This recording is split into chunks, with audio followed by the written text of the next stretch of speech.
to the show. So there we go. We are live. Coach Martin Smit from Badger Athletics. Welcome to Coffee and Conversations with Champions. It's epic to have you here. Thank you for your time. Thank you for the invite. I mean, it's much appreciated. No, only a pleasure. Usually how we start out is we like to ask our guests to give a little background on who they are and how they got into the sport. So I'm going to break that down in a series of questions if you're comfortable with that, and then we can get started. So Martin, 100%. how did you start in sport? What got you into sports in the first place? So I was a very, let's call it a busy teenager. Right. And I was busy doing busy teenager things on a Yes. sidewalk one day. Right. And my neighbor hung over the wall and he said, listen, you look like you're up to no good. You might as well come and help me in the garage quick. I'm busy training. Yeah.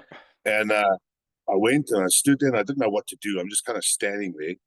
And he was like, well, while you're here, you might as well start training as well. Right. And I didn't know it at the time, but my neighbor was Peter Duval, which is probably one of the finest powerlifters the country has ever produced. His wife is easily one of the finest, and his son was just an absolutely legendary lifter. So I didn't even know it at the time. So that was my introduction to it. And it just kind of like, where we came like, this is what we're doing today. It's just now this is what we're doing every day. This is what we do. And I just developed from there. I just enjoy it. What did that mean to you as a young man, as you started to see the benefits of training, started to get strong, started to change physically? What was that like? What did it mean to you?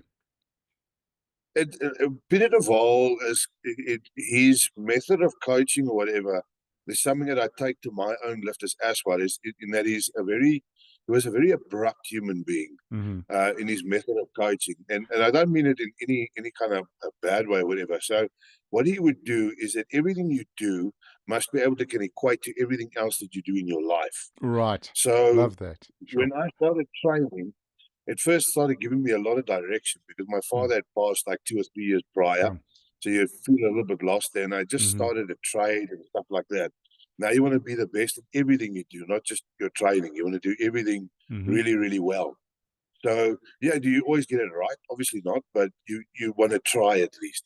And the training transfers nicely because you really, really don't like failure and you don't like losing. Yeah. And like with any other sport, you're going to lose, but it doesn't mean you have to like it. 100%. But it mustn't break you so much that you quit. Nah. Yeah. Losing and failure to me has never been a cause for depression. It's always just I'll be back. I'll be back. It's fine. I'll be back. That's such a healthy attitude. And I think it can be very lacking, unfortunately, in modern society. Is that something that you think you were born with, or is it something that you developed, that I'll be back attitude? I think everybody's got the potential to have it. It takes somebody to get it out of you, though. Like some people are easy to get it out, others not so much, but everybody's capable of doing it. And each person's trigger is slightly different. So some people do it with small successes. Some people do it with, a bit of motivation. However, but everybody's certainly got the potential to do it. Right. Like the thing is about not giving up is nothing worth having is ever easy to get.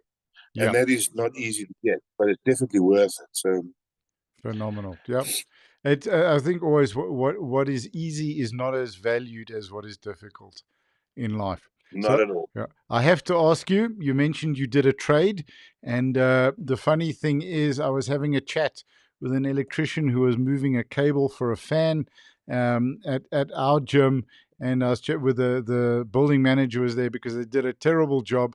And I said to him, you never went through Olifantsfontein, did you? And because I did my apprenticeship at TEDx as a TV and radio McNiche.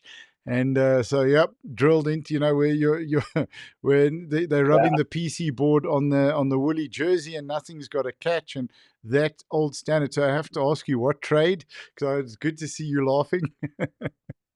Mine was a boilermaker, and we had similar. We had a bacon slice, so they let you cut like 120 millimeter round bar, with a hacksaw, and it must be 2 millimeters all the way around. Right. So, okay, so yeah. I think that's something that's definitely missing nowadays, because, you know, and you're not allowed to tell somebody to go fetch a long weight anymore. Yep. And, you know, I sat in the wood shop at Tedalex for about 5 hours for waiting for my long wait. Eventually, and they had us open up integrated circuits to change parts in it, and I was trying to be so yeah. So there we are. You're going for a long wait. yeah. Oh, fantastic, And fantastic. everybody just played along. Everybody just played along. Like the store manager was fine. He just tell you, just wait here. I'll be right that's back. 100%. And you sat, you start, and you start to stress a bit, absolutely. And you're panicking, looking for your journeyman because you don't want to get into trouble for taking so long. I mean, they throw hands. They throw hands. It was old Afrikaners. They throw hands. Yep, absolutely, absolutely. Oh, that's a wonderful short story to share. Do you think some of that what you learnt in the old school trade from guys, your journeyman, with other apprentices around, has helped you sort of build the structure for the gym and the training, and also how you approach your athletes? Oh, 100%. Like, again, as a tradesman, I don't like clutter, for example. Yeah. So from the get-go, the gym is always neat. Like even if a weight plate isn't where I put it, I kind of and I transfer that to how I do their programming and everything. Everything gets looked at like as an individual. I don't do like a cookie cutter programming and that kind of thing. Each person is an individual. Each person's 100%. needs get addressed, and like with any other trade, sure, you do make mistakes. It is what it is, but you go back and you correct and you try again and you try again and so on. Like working with them is very much to like building something from scratch. You're gonna pay a little bit of school fees. You're gonna pay a little bit of maintenance going on. But eventually you'll get it right. It'll look neat and you'll be proud of what you created. And when my athletes, every single contest before my athletes compete, I'm nervous till they get through it. And then I'm like, okay. And the funny thing is, I never really know what their personal bests or whatever. For me, I just look at like the effort presented on the day. Yes. And if the effort is high all the way through, then I know we did something right. Sure. Like the fitness was right, the prep was right. There's no real injuries. Then we got it right. Then when they come after the fact and say like, "Yeah, I added this much to my total," or whatever, I'm like, well done. I did not know that, but that was part of the plan. It was the plan. I mean, it was the plan. Absolutely. 100%. So we have a couple of comments coming in quickly from Power Potato saying, Martin. And there we go. Yeah, one bite potato. You must over now. Yep. It's time for cardio. And there we go. And then here's another one from Steph. There you go. Hey, Coach Martin, the best in the business. There you go. Absolutely love it. So a little bit of your background and story in training and in competition. Can you tell us a little bit about that? And then the transition from, let's say, from the garage through sport and into your gym. For me, training, like even competing, whatever, like, obviously I've won quite a few things but it's never really been my driving force, like winning medals and things like that. I've never, yes, they're nice to get, and the records are nice to get, so, but they've never been important to me. Right. For me, being able to show up day after day after day, being able to be consistent, that to me is the prize. It's a real prize because like I try and teach the younger lifters as well. Like you don't remember on the day that last time that you went to go play with your matric mates that was going to be the last time. You didn't know it. Yeah. And the same is going to be with your training. You're not going to know it. That one day is going to pitch up and you'll never be able to go back. By whatever reason, you won't be able to go back. And the last thing that I want to do is look back and go, you know what, that session I could have done this or I could have done that. I mean, medals and so on will come and go, but the effort, that's the important, that's my drive. Sure. That's the most important part. And then I compete because, I mean, why would you absolutely put yourself through the grindstone and just do nothing? Yeah, 100%. 100%. But do you think coaches are born rather than are, evolve? Because I see certain coaches that were athletes, and I see certain coaches that even as athletes, as you've spoken about, even when you're an athlete, there's a stronger calling to be a coach. What is it that makes someone want to be a coach? What's that calling? For me personally, I can't speak for the Mm-hmm. others. I've just always wanted to see people be better than they can be. Mm-hmm. And in many different things. Like I've done so many different things to try and achieve it, with beyond coaching and whatever. I've done a lot of psychopathic things to achieve it. But for Right. me, the end result is to see that you as a person achieved so much more than you could have. Yeah. And when you watch people, like people have got this impression that I'm all about, the numbers that you put on the boards. I actually really, to me, it's completely irrelevant. But if you can look at me and say, you know what, last year this time, I never would have worked this hard. I never would have worked Sure. this hard. I can go, you know what, we're working towards a goal. And then if you look at the success my athletes have outside of the gym, in their general lives and how they do things, like it's all a spillover. And that to me is like the real prize. They make me very, very proud. And hopefully they can't record this because I'll never repeat it.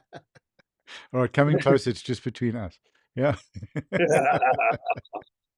So what I'm hearing you saying, what I'm getting an understanding of, is utilizing the competition to get them to work harder and work past what they believed they could do, and then carry that into their lives and perform at levels beyond what they believed they could do.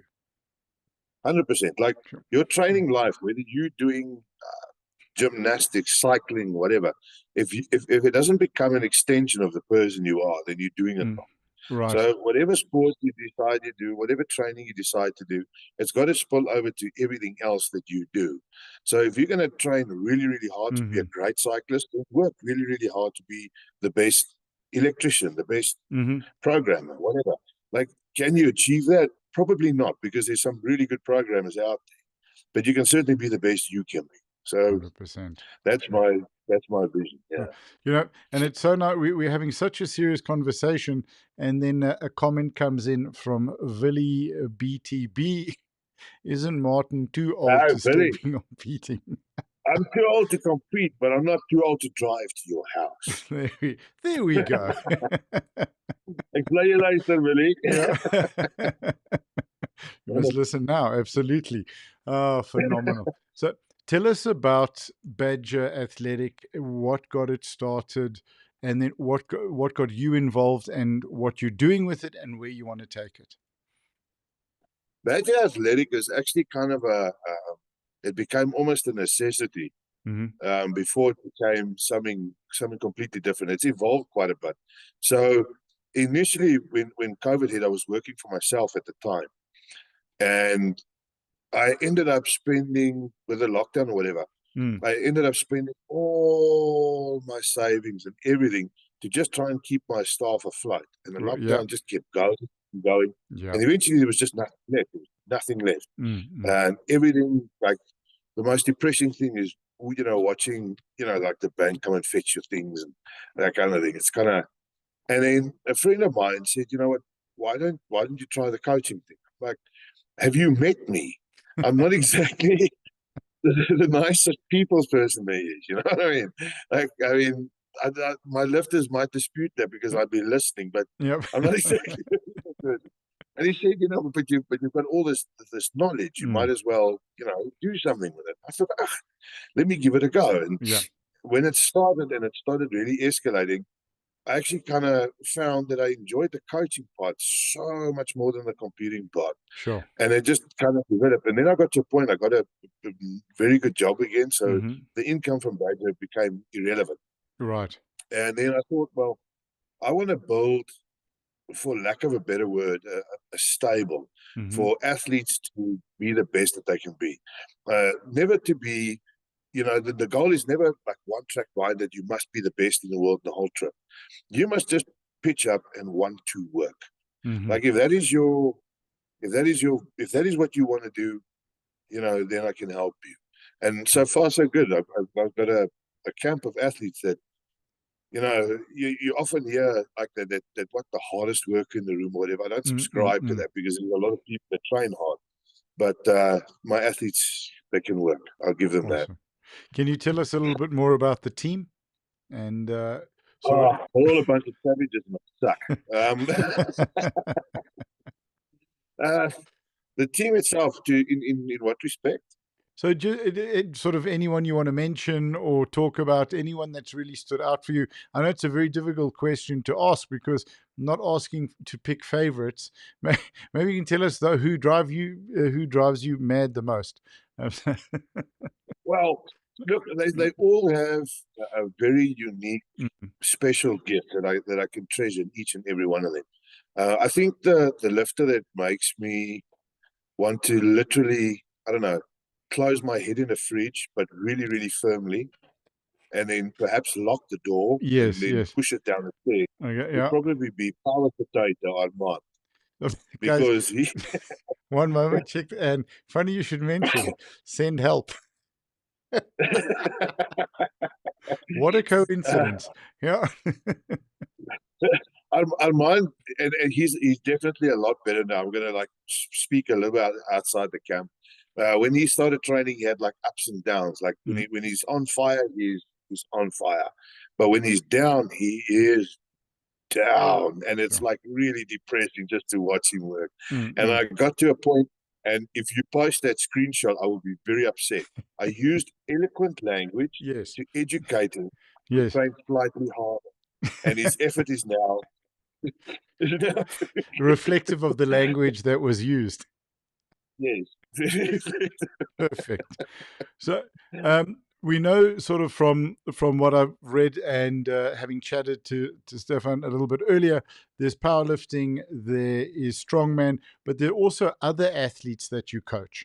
So what are the other sports that you're involved in? Well, some of the guys, it's some of the, like, Kobus is an older gent. He's purely for health and fitness, trying to keep in shape. He actually, such a lot of heart, Dave, like such a lot of heart. But he started training, for the betterment of his health. He's lost a lot of weight. He looks fantastic. Awesome. Bone structure is great. The blood work looks awesome. Megan, she's looking to compete in a bit of bodybuilding. She's definitely building the muscle size to do it. So we'll see how that goes. Yeah. And one of the guys now, I'm starting to play with him, Ruben. He wants to get a lot fitter for motorcycle riding. Okay. It takes a lot out of you, the bigger bike. So, working with what he can and cannot do and how the fitness will work and the balance. So working with a lot of different athletes. Like, obviously, powerlifters are always going to gravitate to that kind of training. Yeah. But it's also, for me, it's like a difficult message to get across that it's not just for powerlifting. Like, strength training is important for living. It's not just for like a sport or whatever. It matters. Like, strength training thickens the bones, so it slows down osteoporosis and arthritis. It keeps the brain flush, so it slows down Alzheimer's. It matters. Like, so whether you think you're good enough to do strength training or not, you should be doing it. Like, everybody should be doing some form of strength training. So, and that's what we try and do.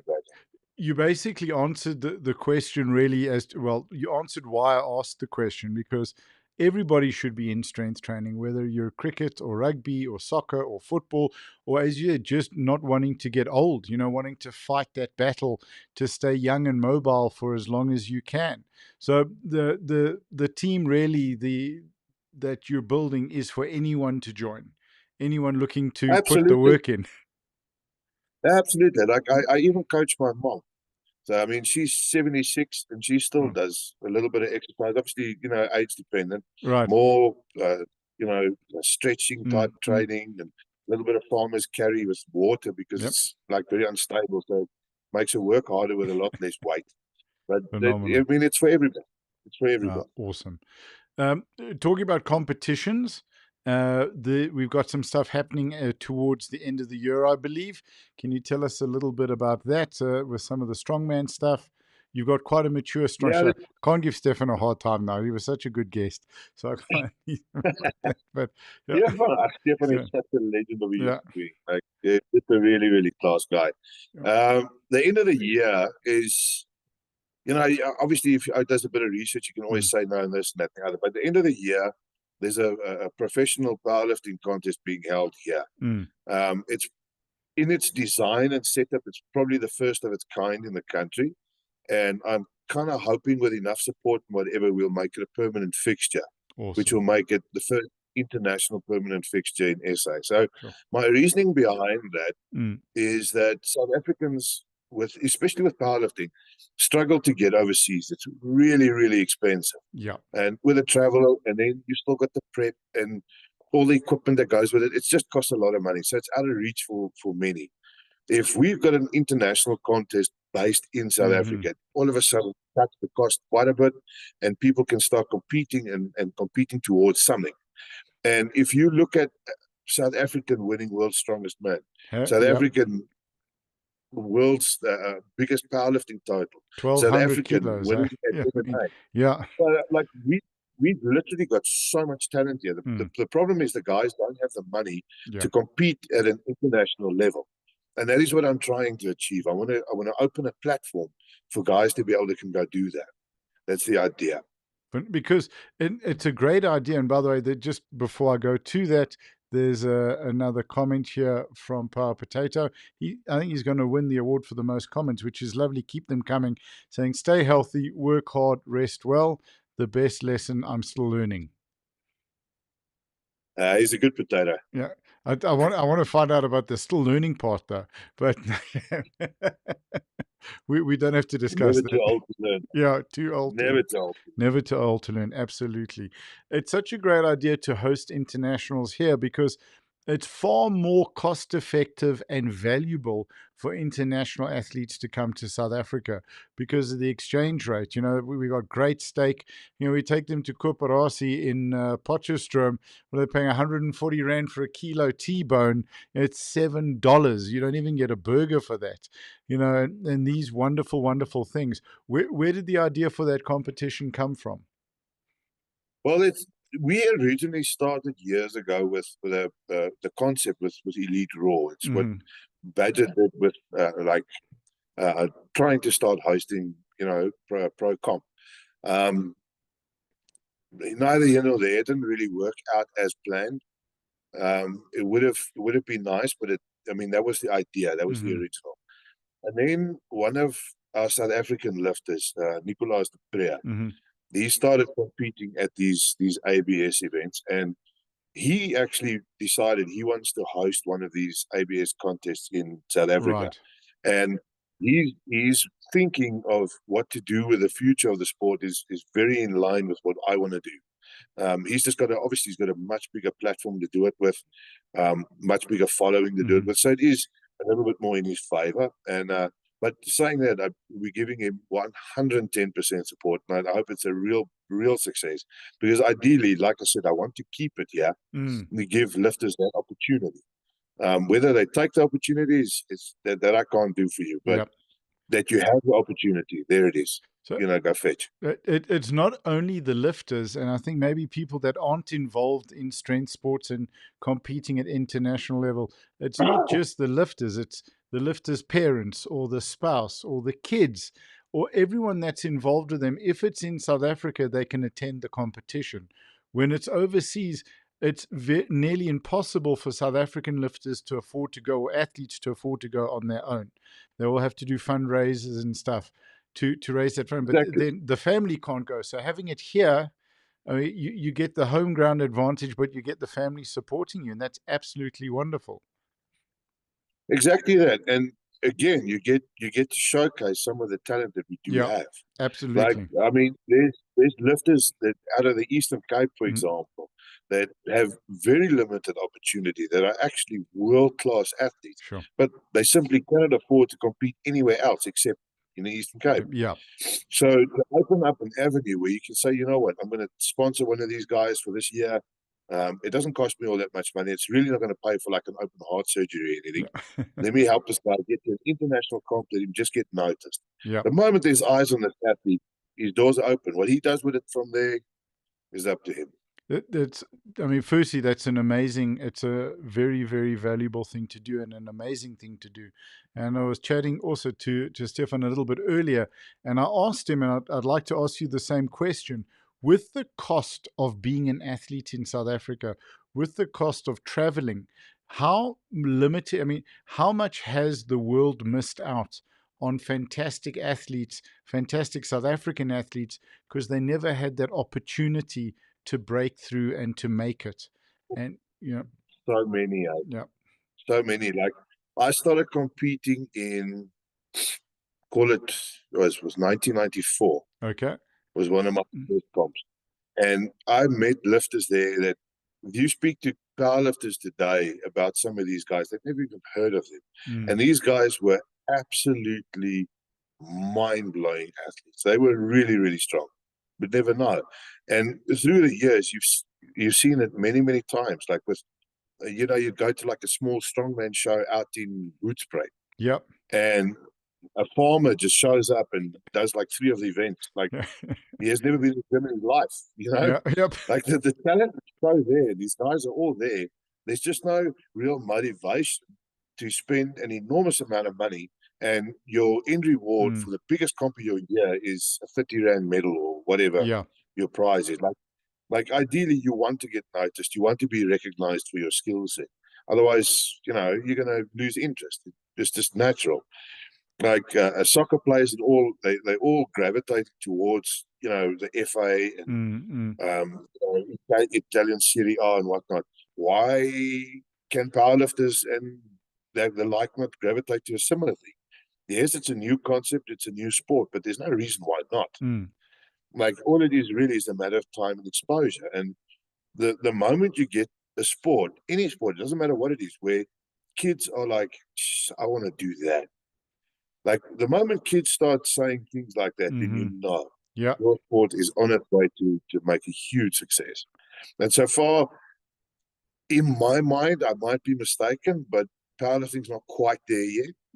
But it can be, because the guys, I mean, when you was a lad, everybody wanted to be like He-Man or whatever. I mean, some of these powerlifters look incredible. There's no reason why a kid can't go like, I want to look like that. I want to lift with that one, So it's definitely there. We've got some absolutely phenomenal athletes, and they deserve that opportunity. I just want to go to 2 messages quickly from Stefan. Very important as well. Kooperasie steaks are the best, absolutely. Spot on. And then another one from Villy. The Badgers like to eat. That's why they don't have enough money to compete overseas. Yeah, but we like steak.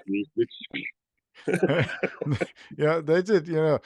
And it's cheap. You know what? I think with sometimes, if you want to eat steak for a month, it's probably cheaper to fly to South Africa from overseas and to see that. Absolutely.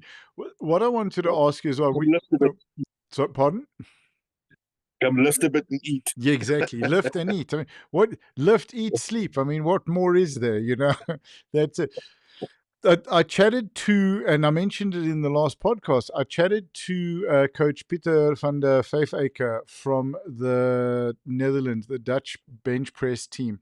And he was saying now the sport has reached a level in the country where I think it's 8 of the top male and 8 of the top female, I stand corrected with my numbers, are now going to be getting salaries from the government so that they can become full-time professional athletes.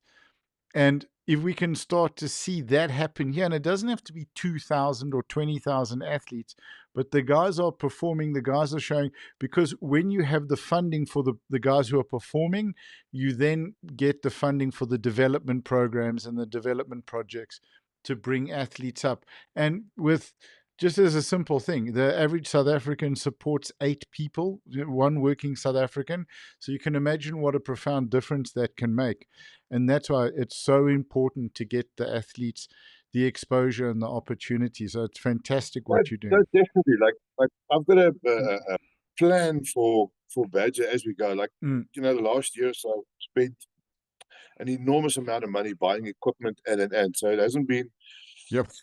doable yet. But Right. right now, we get to the point where the equipment is almost done for being paid, and we settled in our own little gym now that I Awesome. can start looking. So what we've got is I've actually got a once a year prize that I give to one of my athletes that went above and beyond expectation, Mm-hmm. which at Badger is a really, really difficult thing to achieve. So each of the guys that have won it have done really, really well. And the idea then from here on out is to be able to can support one of these lifters to be able to can go do something overseas or whatever. So I like using Badger money to promote Mm-hmm. Badger. Yep. So that's the plan with that. But how I'm going to do it, I'll still figure it out. You figure it out along the way. That's it. Yeah, Yeah, yeah. it's about understanding that it doesn't have to be perfect in order to get it done. We can learn and grow and as we go forward. So speaking of going forward, what would you like to see in the future for Badger? What's the dream? For Badger, well, Mm. the vision for Badger is now. Right now, we like renting a bit of space at a gym. It's Mm-hmm. commercial. Well, Yep. it's not really commercial. It's gym space. Mm-hmm. It's not my garage.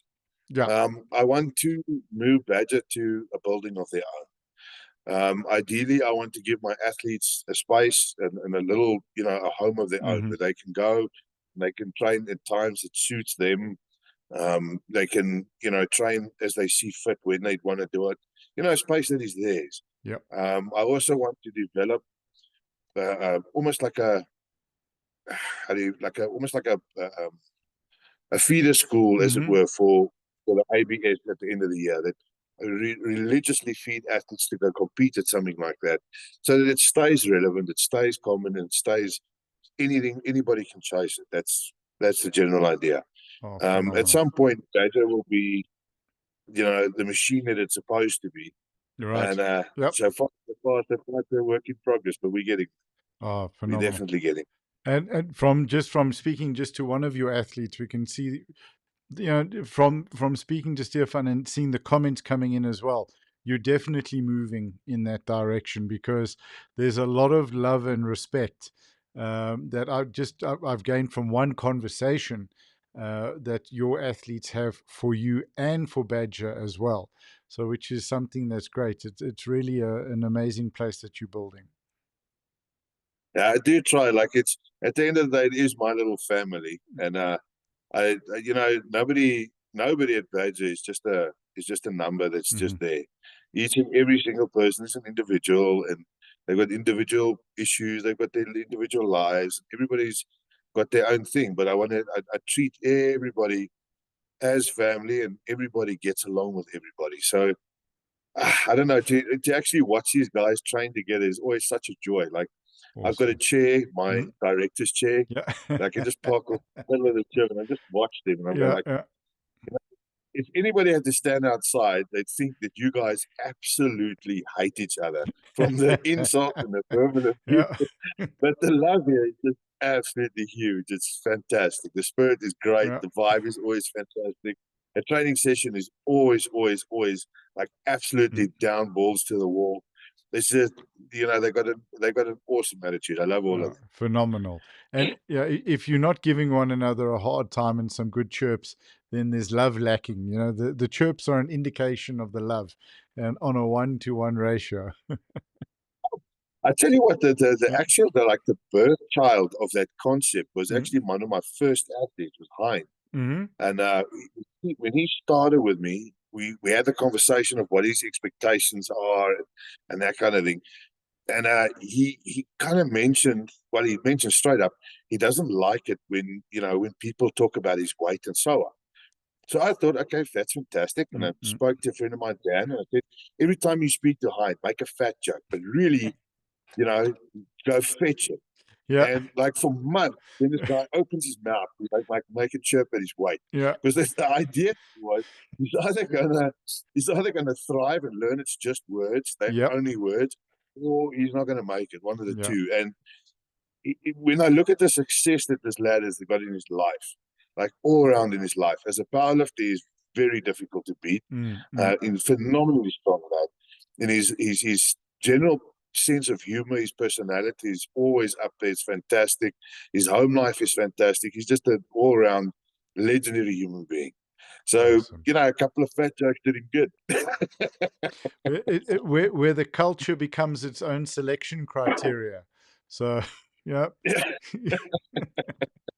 You know what? We offer resistance to verbal abuse for free. Yep. Just another form of resistance training, right? That's it.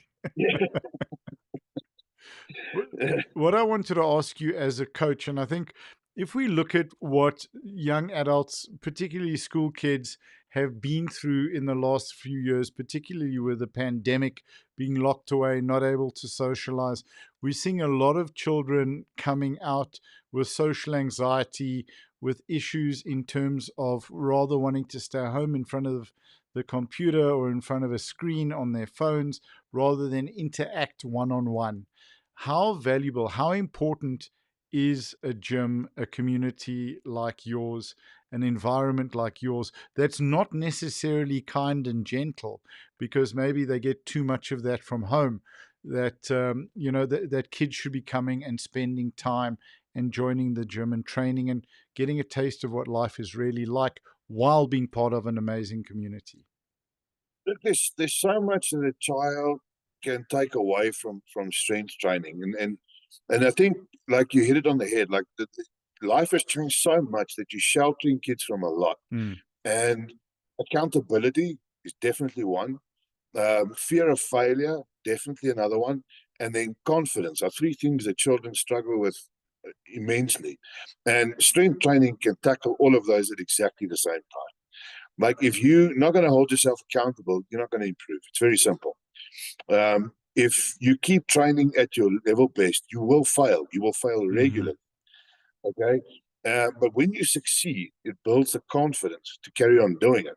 And now, when you come to the gym environment, you'll be looking around at other athletes, more successful athletes, older athletes, longer term athletes, and you'll see they failing too. But instead of sitting in a heap crying about it, they actually laughing, like, well, it's today, I didn't drink enough water, we'll try again next week. It happens. It's part of life. And then, it all kind of starts sinking in that, what, it's okay to fail, but what isn't okay is to give up. Right. Like, if failure is fine. Just don't give up. And one of the best places to learn that would be in the strength gym. 100%. 100%. Failure is not fatal, only quitting is. Yeah, exactly that. And there's so many other benefits from the strength gym. I was watching a TED talk by, I think it's the US Army Surgeon General, or their chief medical officer, basically. And he was saying the Army's facing a major challenge where, I stand under correction, but I think it's something along either 8,000 or 80,000 femoral breaks that they're seeing. Like, the number is massive, where these kids are coming into basic training, jumping over a 6-foot wall and breaking their femurs because of lack of physical activity and very poor diet. And that's in the United States. So meaning junk food, lack of training, no exercise. You spoke about it earlier. Great for fighting osteoarthritis, great for fighting arthritis, osteoporosis. All of these things improve your bone density. That's what's happening in the United States. And they're saying that that's one of the biggest threats to their military security, is that they're not getting enough fit, capable soldiers. So I think South Africa, we're fortunate with rugby and whatnot, but I'd like your thoughts on that and just how important it is. Strength training, when we were kids, PT was a subject. You physically had to do PT on a daily basis. Even back then, people understood the need for physical exercise. The thing is, now you go back to, kids are being sheltered from too much, from stuff that is too difficult, or stuff that is puts you where you're not on the same level as somebody. You almost like participation medals. This guy's faster than me, they're better than me, so I can't do PT because it makes me feel bad. Yeah. But the reality of it all is, we can't all be winners. It is the unfortunate thing of it all. And the moment you realize we can't all be winners, but we can all be our best, that when the moment that mind shifting, then you'll be fine. But now kids don't get that opportunity. So there's no training. They keep back. The kids that are always going to be physical, they're always going to do sport. They'll always be interested in it. But the pool will keep getting smaller and smaller and smaller and smaller. Like, I was a horrible 100-meter athlete. I was terrible. Like, when we did like the trials, I got like a 10-meter head start. I still lost. Like, I was bad. Then I would go do all these other events because why not? Like, you hear now. When I was in matric, I did everything and I was equally bad at everything. But I wanted to do it because, like, after matric, you're never going to get another chance. So, but today you've got kids that are so scared of not being in first place and so scared of losing or whatever that they just don't compete at all in anything.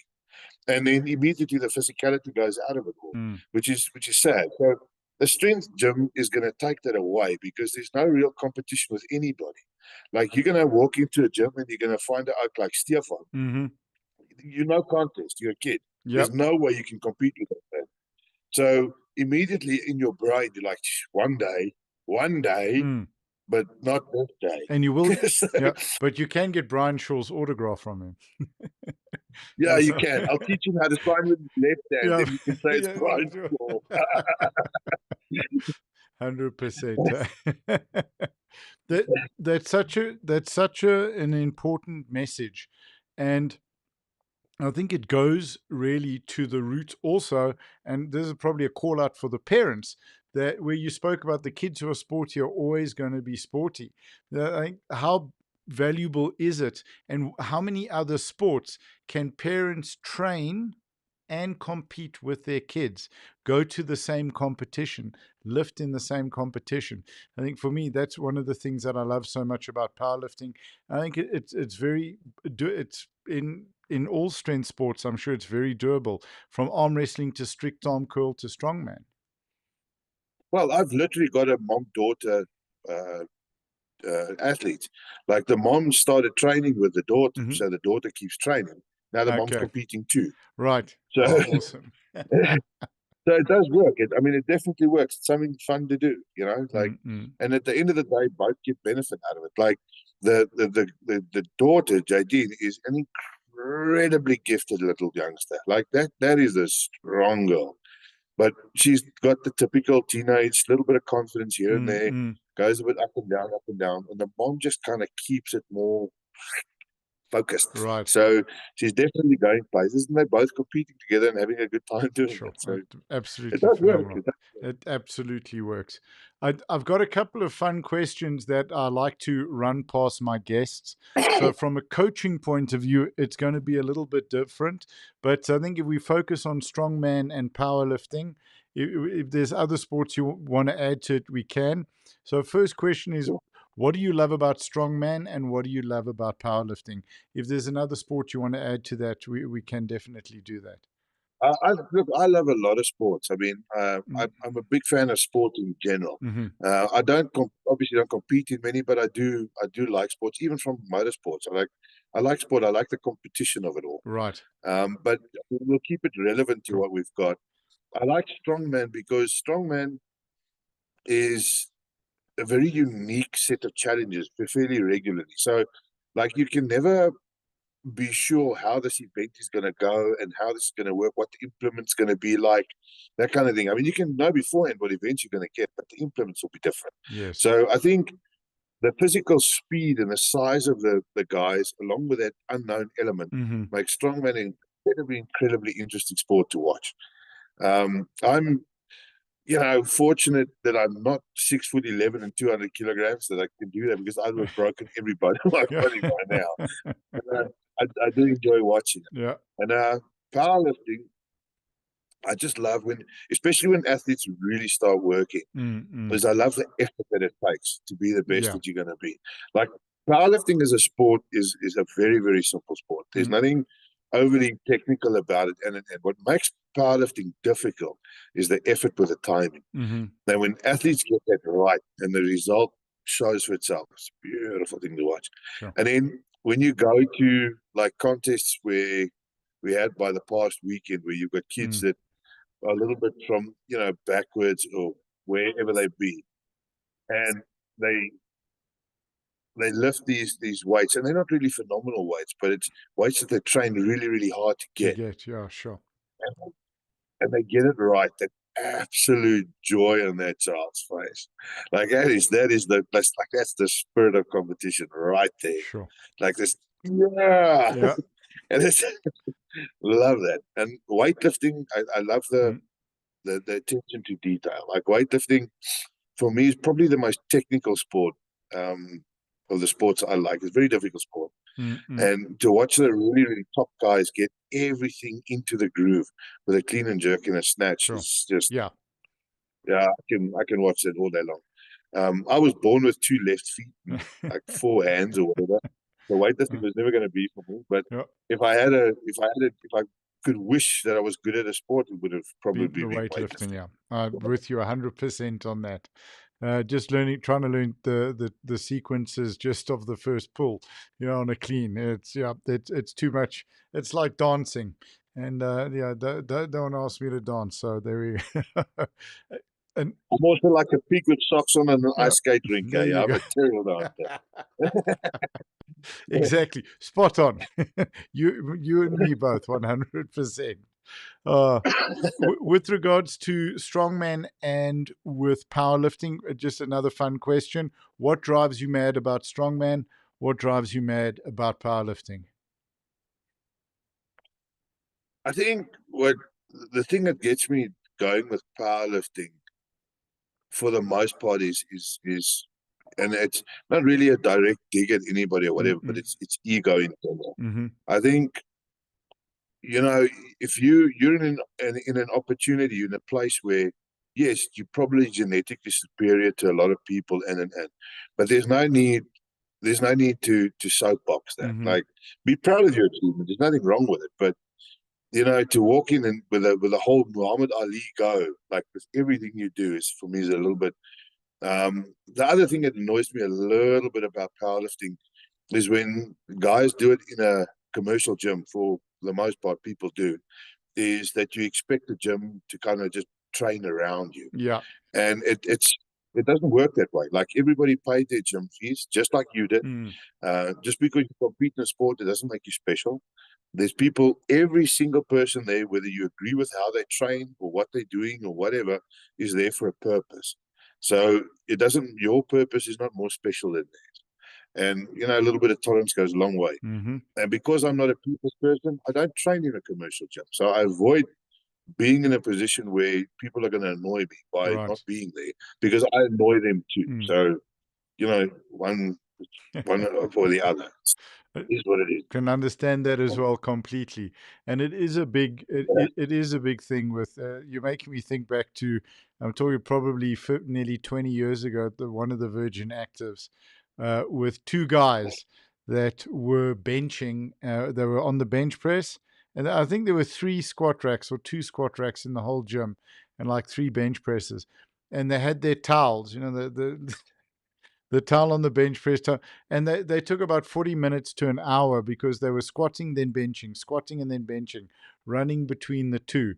And it's just like keeping all of this equipment, let's all work in together. It's a great thing about powerlifting. You spoke about having to spend a great deal on buying equipment for the gym. It's ridiculously expensive, but what makes it work is you can get 10 people training on one rack if, everyone is willing to work together. So I understand exactly what you mean. It was very, very frustrating.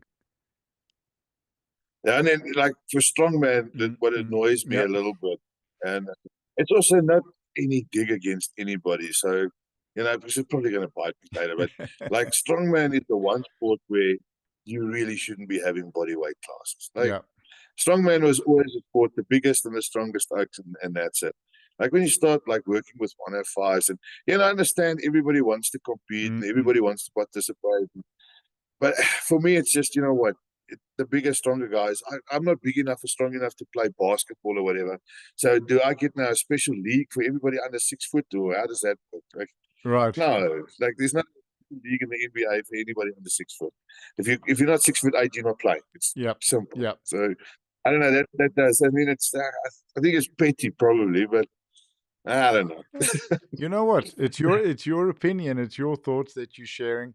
You had a lot of time in the game, so if we don't have, and if we can't have different opinions, we can't have platforms to share what we think and what we feel without wanting to intentionally hurt anyone or call anyone out. There's nothing wrong with that, and people. We need to learn to understand that if someone says something we don't like, we can respect their opinion. And if we don't agree with it, and we just carry on and get the work done. So that's I love that idea. It's like you if you look at the commitment that the top athletes in strongman put in to their diet, the same as with top bodybuilders, that amount of food. I think that what it was. I think it was Brian Shaw who said that. I think it's for him the eating is harder than the training. Just that constant commitment to calories. It's a different league. Yeah, and they all got their challenges. Like one of the guys actually at work asked me what I thought was the toughest of the sport, and I was like, okay, weightlifting is probably the hardest out of a technical point of view. 100%. Strongman would probably be up there because of the absolute excessiveness of everything. Everything in that sport is absolutely excess. Bodybuilding, and you can think of bodybuilders what you like, but the drive to get all the way to stage ready is insanity. Like, I don't have it. It's like to be honest, there's no way. You're dancing with death almost. You're so weak and so depleted, and then you still have to put that effort and that energy into your performance on stage. It's phenomenal. I don't have that. So I've got a lot of respect for anybody that's good at it. Like I can look at it and just go, wow, man, I don't know. You got something, you ate paint chips as a child, or I don't know what happened. But, yeah. And powerlifting, for me, powerlifting of all four of them is probably like the easiest on paper. What makes powerlifting hard again is the effort that goes into getting strong. But it's easier than all others. You can essentially eat. You know what your programming is going to be. Like there's no real, obviously you don't want to. You see how gargantuan you can get. You want to keep within reason because it's still a ratio sport. But the other three are definitely hard. They're definitely harder. So touching on the sport, so I think I'm going to phrase this question a little bit differently, and maybe it's a little bit more of a serious question. Let me say, what has sport given you in your life? Well, sport's pretty much given me everything. I'll tell you what, like I'll give you a nice working example. So in 2008, I was still sort of a drinking man. And, drinking men say dumb things. And at the time, I was working as a curator at the snake park at Chameleon Village. Right. And the owner asked me, we don't get enough people at the snake park. What should we do? I said, you know what? I'll live in a snake cage for a week. No mess, no fuss. Fair enough.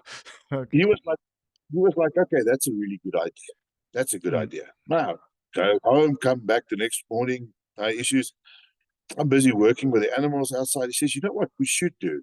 Instead of like a week, let's go for the world record. Yeah. I'm like, 100%, I'm all in. And I just carry on working. And then after about 20 minutes, it hits me. What is the world record? So I go here, I said, listen, well, what is the world record? Before you kind of, he says, no, I'm already in Guinness, the information, we're doing this.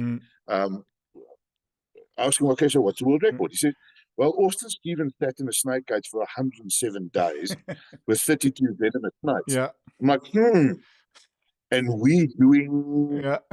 He said, well, we're going to use 20 squares and we're going to sit in there for 110 days with 40 deadly snakes. Right. So we're just going to up the ante on everything. So I'm like, 110 days. It's like 4 months. He said, yeah, it's 4 months. I said, okay, well, in the first place, I can't do something like that just to do it. So I found a charity. I raised money for Save a Child. Right. Now, it gets to the point of the story is that to sit in a room that's 20 squares, that's as big as a single garage. Okay, 4 months and not leave it with 40 deadly reptiles. You sleep there, you eat there, you talk to people there for 4 months. The discipline it takes to sit there and just be okay That is what I got from sport. Sure. Is that discipline to push through all the way. And without sport, I never would have been. What a fantastic story. And a little side note, I did come to see you while you were doing that. So how's that for a small world? I think it was around about, it was quite a bit of your time in. I do remember that. Yep. That was insanity. That was insanity. Like, I would never do that again. Yeah, no, fair enough, 100%.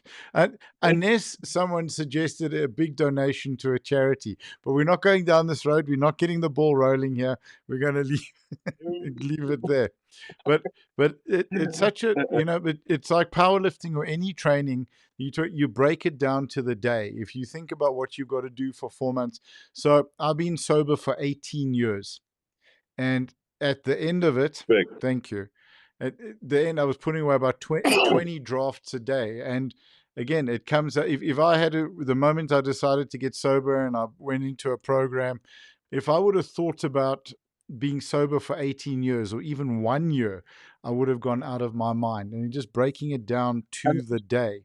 And that's it. That's such a great lesson. 100%. But I apply that same kind of thing to coaching my athletes. Don't worry about 4 months. Mm-hmm. Worry about Friday. Yeah. Do Friday. Mm-hmm. Then worry about Monday. Then we worry about Wednesday. Yeah. And so on and so on. And by hitting each of these mini goals, you get to where you're going to be anyway. Absolutely. Sure. 100%. For me. Yep. Then last of the 4 questions, and again, just thank you for sharing that. That's absolutely phenomenal story. Absolutely love it. I think this could be my favorite story of this entire series. So, yep, I'm saying that my favorite story of the whole series. Thank you. One of the things that we took that I sort of had an idea a couple of weeks ago that we've added to the questions is from the Ice Bucket Challenge where people nominate. So I'd like to ask you, who would you like to nominate to come onto the podcast to chat to us? It can be in any sport or in any activity that you think someone has a great story to share. Or if you want to annoy them and nominate them, because I sold insurance for 15 years, so I'm great at nagging.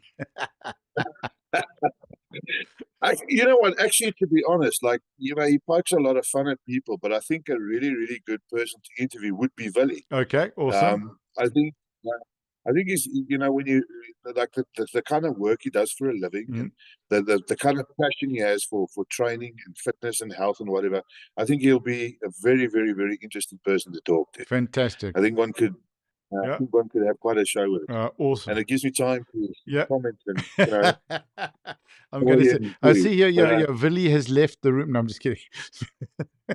Willie has left the chat. No, so okay, awesome. So he'll definitely be worth it. Oh, fantastic. Thank you. So we're going to chat to him on that. Instagram gives us an hour, unfortunately, in terms of reels. And what we found, we started these conversations on YouTube. We go to YouTube and we go to Instagram, but we're getting a lot more interaction on Instagram. I think it's just really where the world has moved and probably where we find powerlifters. But any strength athletes is on Instagram now. Just as we wrap up, Coach, anything you'd like to share or mention or talk about?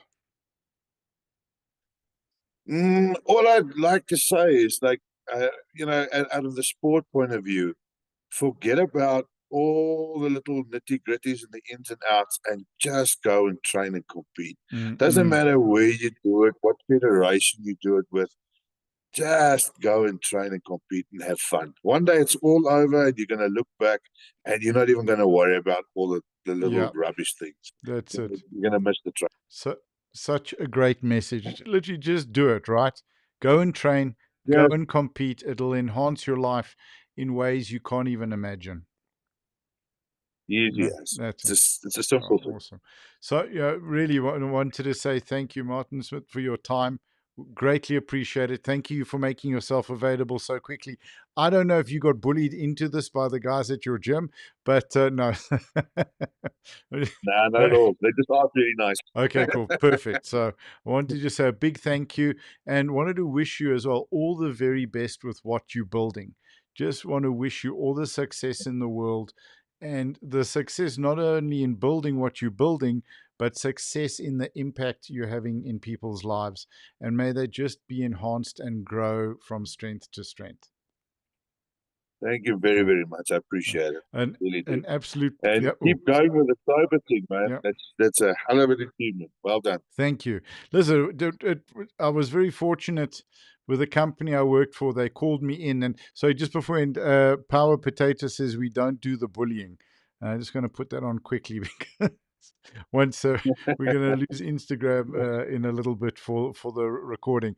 But yeah, it was an easy decision because the alternative was death. If I didn't stop drinking, I would have been dead within 6 months.